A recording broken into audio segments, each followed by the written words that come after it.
Hello दोस्तों, स्वागत है आपका एक बार फिर से आपके अपने यूट्यूब चैनल एग्ज़ाम वॉरियर्स में।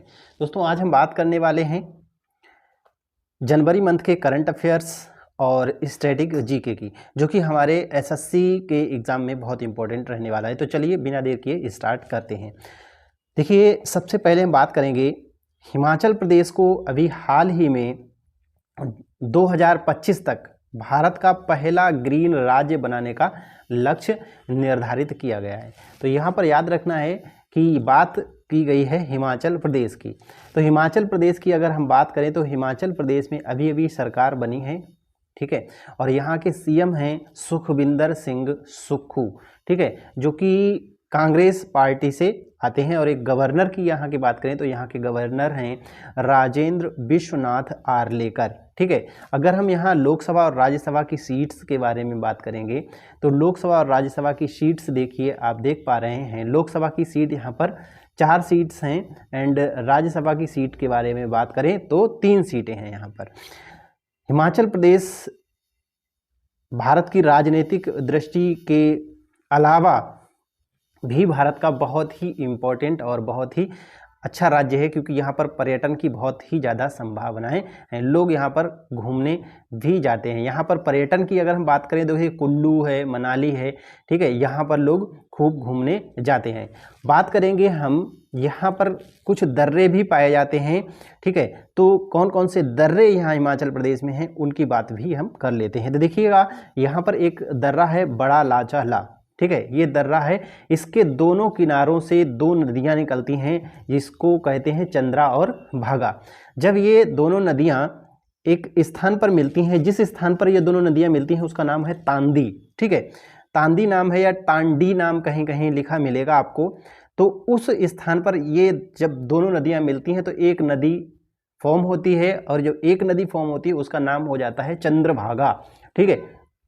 जब यही चंद्रभागा नदी आगे चलकर जम्मू कश्मीर में प्रवेश करती है तो इसका नाम हो जाता है चिनाव। याद रखेंगे, चिनाव नदी जो है वो कहाँ से, हिमाचल प्रदेश से ही निकलती है। यहाँ तक क्लियर हो गया है। आगे देखते हैं, और भी यहाँ पर दर्रे हैं, ठीक है। देखिए चिनाव नदी, और चिनाव नदी का पुराना जो नाम है जो कि ऋग्वेद में लिखा गया है वो अस्किनी नाम से है, ठीक है। और ये सिंधु की सहायक नदी है, इंपॉर्टेंट चीज़ है सिंधु की सहायक नदी। इसके अलावा यहाँ पर शिपकीला एक दर्रा है, वो भी दर्रा यहाँ पर है, ठीक है। आगे देखिए, बात करेंगे शिपकीला दर्रा के अतिरिक्त यहाँ पर रोहतांग दर्रा है, बहुत ही इंपॉर्टेंट चीज़ है रोहतांग दर्रा। रोहतांग दर्रा के पास में एक ब्यास कुंड नामक स्थान है, झील टाइप का, और वहाँ से ब्यास नदी निकलती है, ठीक है। ये वही ब्यास नदी है जिसको पार करने के लिए पार नहीं कर पाई थी सिकंदर की सेना। ये वही ब्यास नदी है जो कि रोहतांग दर्रे के पास से निकलती है। याद रखनी है सारी चीज़ें। एक देवशा दर्रा भी यहीं पर पाया जाता है, लुग लांचला दर्रा और शिपकीला दर्रा बहुत इंपॉर्टेंट है। यहाँ पर एक टनल भी बनाई जा रही है जिसको अटल टनल के नाम से जाना जाएगा, ठीक है। अगर हम नृत्य की बात करें तो देखिए, नृत्य यहाँ पर एक धमान, छपेली, महाथू, नटी, डांगी और चंबा थाली, ये यहाँ के बहुत ही इम्पोर्टेंट नृत्य है जिसमें धमाल और छपेली बहुत ही ज़्यादा पूछे जाते हैं। तो यहाँ तक क्लियर हो गया होगा। आगे देखिए, बात करते हैं, अगर हम बात करें यहाँ के राष्ट्रीय उद्यान की, तो राष्ट्रीय उद्यान देखिए यहाँ पर बहुत ही इंपॉर्टेंट राष्ट्रीय उद्यान है पिन घाटी राष्ट्रीय उद्यान, ठीक है। पिन बैली इसको बोलते हैं, पिन घाटी या पिन बैली भी बोलते हैं। तो याद रखेंगे, पिन बैली या फिर पिन घाटी दोनों एक ही है, ठीक। Great Himalayan national park, Renuka वन्य जीव अभ्यारण्य, ये वन्य जीव अभ्यारण्य है, ठीक है। चैल वन्य जीव अभ्यारण्य, कोलाटोप वन्य जीव अभ्यारण्य और खीरगंगा नेशनल पार्क बहुत ही इंपॉर्टेंट है, जो कि यहीं पर यानी कि हिमाचल प्रदेश में ही है, ठीक है।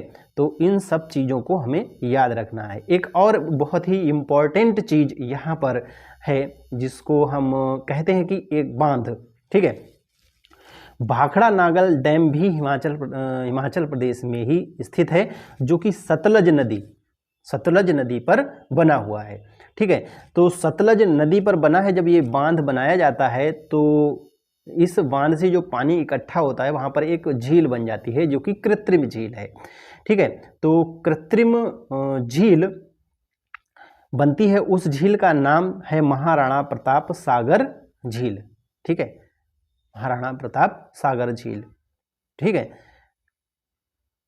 तो इसे याद रखेंगे।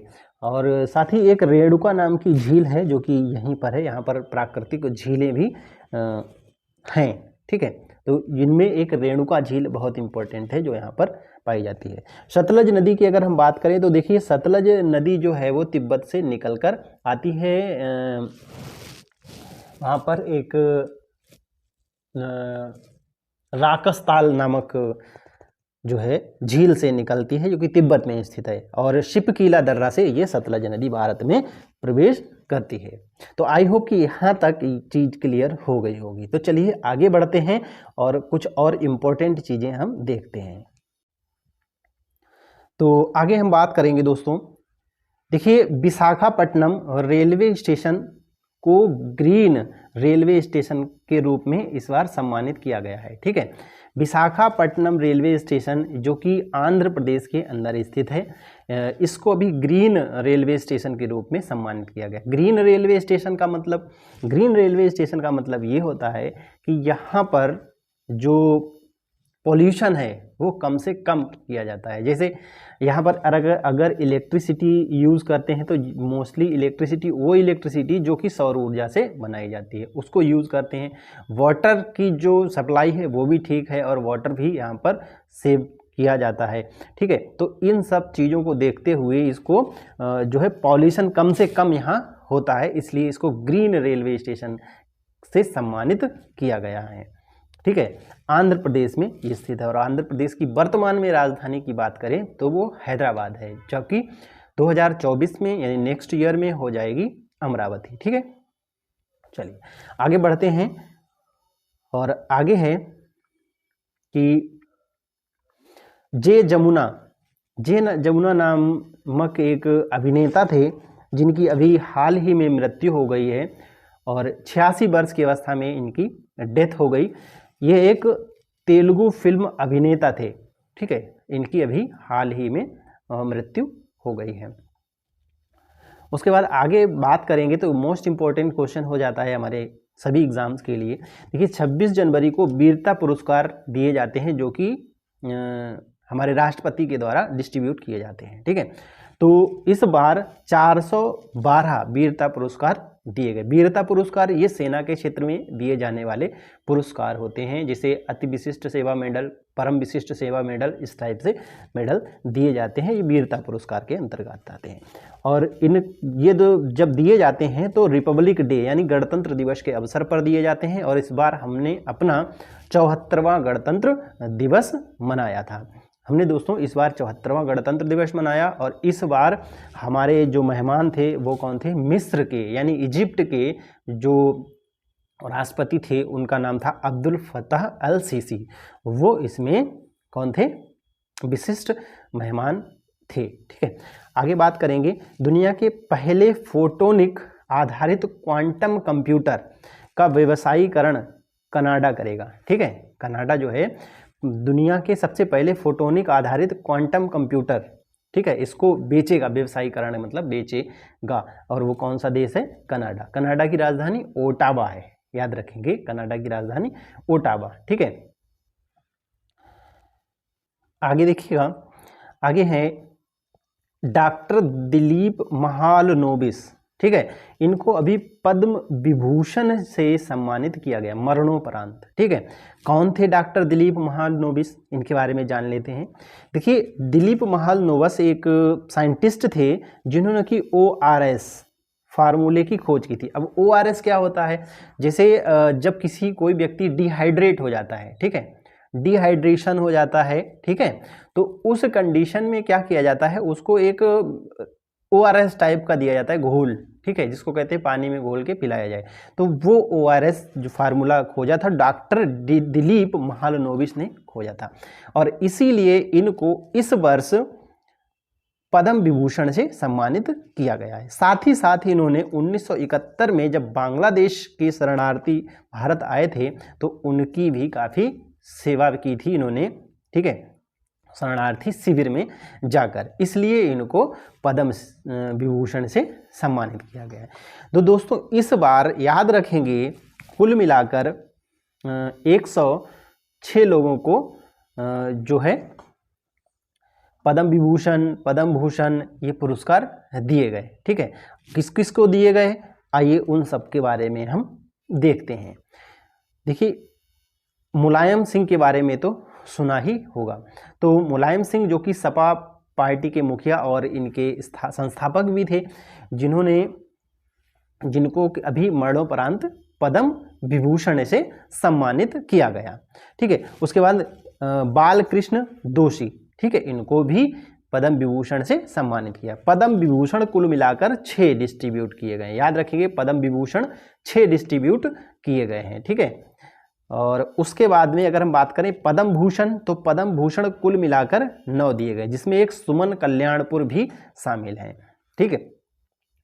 और पद्म श्री की अगर हम बात करें तो 91 लोगों को पद्म श्री से सम्मानित किया गया है, जिसमें एक आनंद कुमार हैं जो कि सुपर 30 नाम से एक कोचिंग भी चलाते हैं, ठीक है। तो इनको भी इस बार पद्म श्री सम्मान से सम्मानित किया गया। तो अब देखते हैं कि कुल कितने दिए गए। देखिए 91 तो ये हैं, 9 ये हैं एंड 6 ये हैं, तो कितने टोटल हो जाएंगे, बात करें तो 106 हो जाएंगे, ठीक है। अब इनको ऐड कर देंगे तो हो जाएंगे 106। तो 106 जो है पुरस्कार डिस्ट्रीब्यूट किए गए। अगर आप ये देखना चाहते हैं कि किस किस को कौन कौन सा अवार्ड दिया गया, हर एक का नाम, तो उसके लिए आप डिस्क्रिप्शन में जाकर मैं लिख दूंगा, वहाँ पर जाकर आप देख सकते हैं, ठीक है। चलिए आगे देखते हैं।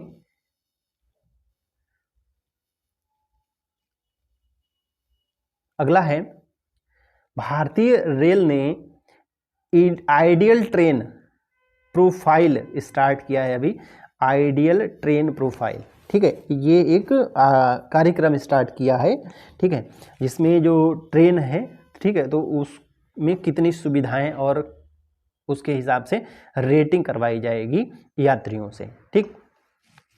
राष्ट्रीय सीमा शुल्क दिवस, तो याद रखेंगे राष्ट्रीय सीमा शुल्क दिवस मनाया जाता है 26 जनवरी को, जिस दिन हमारा रिपब्लिक डे मनाया जाता है, क्योंकि इसी दिन राष्ट्रीय सीमा शुल्क संगठन की स्थापना हुई थी, ठीक है। और इस बार हम लोगों ने अपना रिपब्लिक डे 74वां मनाया था, याद रखेंगे, ठीक है। विश्व सीमा शुल्क संगठन की इस बार इसी दिन पर क्या हुई थी, स्थापना हुई थी। अंतर्राष्ट्रीय प्रलय स्मरण दिवस, ठीक है, अंतर्राष्ट्रीय प्रलय स्मरण दिवस मनाया जाता है 27 जनवरी को, ठीक है। तो इन चीज़ों को भी हम याद रखेंगे, आगे देखेंगे और आगे बात करेंगे। बहुत इम्पोर्टेंट चीज़ है, पर्यटन मंत्रालय ने भारत पर्व का आयोजन किया अभी, ठीक है, भारत पर्व। तो देखिए भारत पर्व जो है वो 6 दिनों तक चलता है, ठीक, और ये पर्यटन मंत्रालय के द्वारा इसका आयोजन किया जाता है। 26 जनवरी से स्टार्ट होगा और 31 जनवरी तक चलेगा। बात करते हैं कि ये भारत पर्व जो है वो क्या होता है, इसकी बात करेंगे। तो देखिए भारत पर्व क्या होता है, हमारे 26 जनवरी यानी गणतंत्र दिवस जब होता है तो उसमें एक परेड, आप लोगों ने सुनी होगी, परेड इसमें एक करवाई जाती है, इसमें परेड का आयोजन होता है। उसमें पूरे भारत से अलग अलग राज्यों से झांकियाँ आती हैं, ठीक है, अलग अलग डिपार्टमेंट की झांकियाँ भी आती हैं। उन सभी झांकियों का जो काफिला होता है वो लाल किले पर जाकर एकत्रित होता है, ठीक है, वो लाल किले पर जाकर एकत्रित होता है। फिर वहाँ पर क्या होता है, झांकियों का रेटिंग किया जाता है, फर्स्ट को किसे अवार्ड दिया जाएगा, सेकंड किसे दिया जाएगा, थर्ड किसे दिया जाएगा, ठीक है। तो इस टाइप से जो है रेटिंग की जाती है और ये कार्यक्रम 6 दिनों तक चलता है। 31 जनवरी को इसकी फाइनल परेड वहाँ होकर और समाप्त हो जाता है। तो ये लाल किले पर आयोजित किया जाएगा। बात करेंगे लाल किला कहाँ स्थित है, तो ये तो सबको पता होगा, लाल किला दिल्ली में स्थित है, जिसको बनवाया किसने था, शाहजहां ने। और इसमें किस पत्थर का उपयोग हुआ था, लाल बलुआ पत्थर का उपयोग हुआ है। यहाँ तक बात क्लियर हो गई होगी आई थिंक, ठीक। तो इस बार एक और इम्पोर्टेंट चीज़ बता देते हैं कि इस बार हमारा जो क्या नाम 26 जनवरी यानी गणतंत्र दिवस था, तो उसकी थीम अगर आपसे पूछी जाती है तो याद रखेंगे नारी शक्ति। उसकी थीम थी नारी शक्ति, ठीक है, नारी शक्ति इसकी थीम थी। इस चीज को आप याद रखेंगे, ठीक। बाकी याद रखना है, इसके साथ साथ ये चीज भी आपको याद रखनी है। देखिए, पर्यटन मंत्रालय ने किया, इसलिए हमें पर्यटन मंत्री भी पता होना चाहिए। पर्यटन मंत्री देखिए हमारे कौन है, प्रहलाद सिंह पटेल, श्री प्रहलाद सिंह पटेल। और पर्यटन, विश्व पर्यटन दिवस कब मनाते हैं? विश्व पर्यटन दिवस मनाते हैं हम लोग 27 सितंबर को, ठीक है, विश्व पर्यटन दिवस मनाते हैं। यहाँ तक क्लियर हो गया होगा, आई होप, ठीक है। चलिए आगे बढ़ते हैं, और एक और इम्पोर्टेंट न्यूज, ठीक है, जो कि बहुत ही ज़्यादा इम्पोर्टेंट है, ठीक, पता होनी ही चाहिए। चलिए देखते हैं। देखिएगा, एरो इंडिया शो 2023, इसका आयोजन 13 फरवरी से 17 फरवरी तक किया जाएगा, ठीक है। कहाँ किया जाएगा और क्या होता है, इसके बारे में बात करेंगे। इससे पहले हम बात करते हैं कि कहाँ इसका आयोजन किया जाएगा। तो देखिए, बेंगलुरु में, बेंगलुरु कहाँ है ये बताते हैं। बेंगलुरु जो है कर्नाटक की राजधानी है, ठीक है। कर्नाटक हमारे देश का एक राज्य है जिसकी राजधानी बेंगलुरु है। तो यहाँ पर इस बार यानी 2023 में एरो इंडिया शो का आयोजन होगा। कब? 13 से 17 फरवरी तक। अब ये होता क्या है एरो इंडिया शो, उसके बाद आगे बात करते हैं। देखिए, ये होता है कि जैसे भारत की जो एयरफोर्स है, ठीक, तो वो एयरफोर्स अपने जहाज यूज करती है, फाइटर प्लेन्स यूज करती है। तो कौन कौन से फाइटर प्लेन्स यूज करती है उन सबको शो किया जाएगा, ठीक। उसमें अलग अलग देशों के प्रतिनिधि आएंगे उस शो को देखने के लिए, ठीक है। इस बार का जो ये शो है, इसकी थीम रखी गई है मेक इन इंडिया।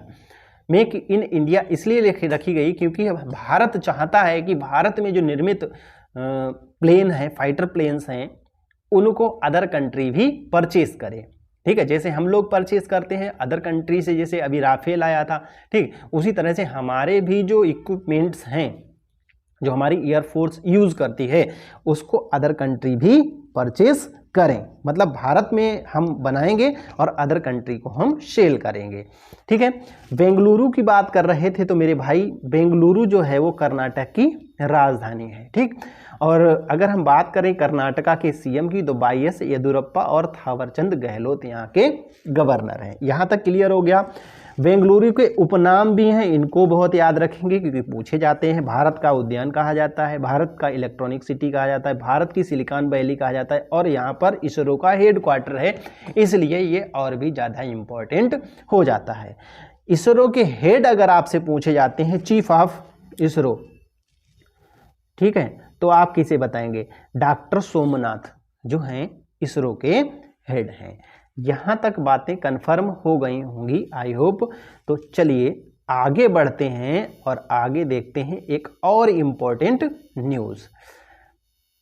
ये इम्पोर्टेंट न्यूज नागालैंड से आई है। नागालैंड में इस बार का 3rd वार्षिक ऑरेंज फेस्टिवल कहाँ? कोहिमा यानी नागालैंड में आयोजित किया जाएगा। कोहिमा कहाँ स्थित है? नागालैंड की राजधानी है कोहिमा, ठीक। इस चीज को आप भली भांति जानते हैं। आयोजन इसका कब होगा? देखिए 24 से 25 जनवरी तक, 24 और 25 2 दिन इसका आयोजन किया जाएगा। यह एक वार्षिक त्योहार है जो कि हर वर्ष आयोजित किया जाता है, ठीक है। ऑरेंज का मतलब संतरा उत्सव है, महोत्सव है, त्योहार है, ठीक। अच्छा, जिस गांव में ये आयोजित किया जाएगा उसका नाम रसोमा गांव, ठीक है। नागालैंड की राजधानी कहाँ है मेरे भाइयों? कोहिमा, ठीक है। कोहिमा में ये किया जाएगा। बात करेंगे नागालैंड के सीएम की, तो नेफ्यू रियो हैं, ठीक। और गवर्नर की अगर हम बात करें तो जगदीश मुखी हैं। देखिए यहाँ पर एक त्यौहार होता है जो कि बहुत ही ज़्यादा इम्पोर्टेंट, बहुत मोस्ट इम्पॉर्टेंट है। उस त्यौहार को हम याद रखेंगे, हार्नबिल त्यौहार, ठीक है। यहाँ पर एक हार्नबिल त्यौहार मनाया जाता है जो कि बहुत इम्पोर्टेंट है। बात अगर हम करें यहाँ पर लोकसभा और राज्यसभा की सीटों की, तो यहाँ पर 1 सीट लोकसभा से और 1 सीट राज्यसभा से आती है। यहाँ तक आई होप आप क्लियर हो गए होंगे। इसके बाद अगर हम बात करें, यहाँ पर बहुत से त्यौहार मनाए जाते हैं। तो नागालैंड हमारे देश का एक बहुत ही खूबसूरत राज्य है जो कि प्राकृतिक सौंदर्य से भरा है। यहाँ पर पर्यटन के भी बहुत ही अधिक संभावनाएं हैं, ठीक। और यहाँ पर त्यौहार भी अलग अलग तरह के मनाए जाते हैं। यहाँ पर विभिन्न प्रकार की जनजातियाँ पाई जाती हैं। तो देखिए, अगर हम बात करें त्योहारों की तो उसमें मोवासू और एक और हम हारमेल त्यौहार की तो बात कर ही चुके थे, वो तो मोस्ट इम्पॉर्टेंट है। सेकेरनेई बांस दिवस बहुत ही इम्पॉर्टेंट है, बहुत पूछा भी जाता है। आंगमोंग, तोखुइमोंग और यमुशे, ठीक, ये वहाँ के त्यौहार है। उसके बाद एक मीम त्यौहार भी यहाँ पर मनाया जाता है, मीमकुट। मीमकुट मतलब मक्का की जब फसल होती है उसको कटने के बाद मक्का को ये लोग मीम कहते हैं, ठीक है। और वुशुदीमा जो कि जनवरी की फसल जब पूरी हो जाती है तब ये त्यौहार मनाते हैं, ठीक है। तो ये त्यौहार यहाँ से मनाए जाते हैं, ठीक है। आगे चलेंगे और आगे बात करेंगे। देखिए, भारत हमारा देश एक उभरता हुआ सितारा है।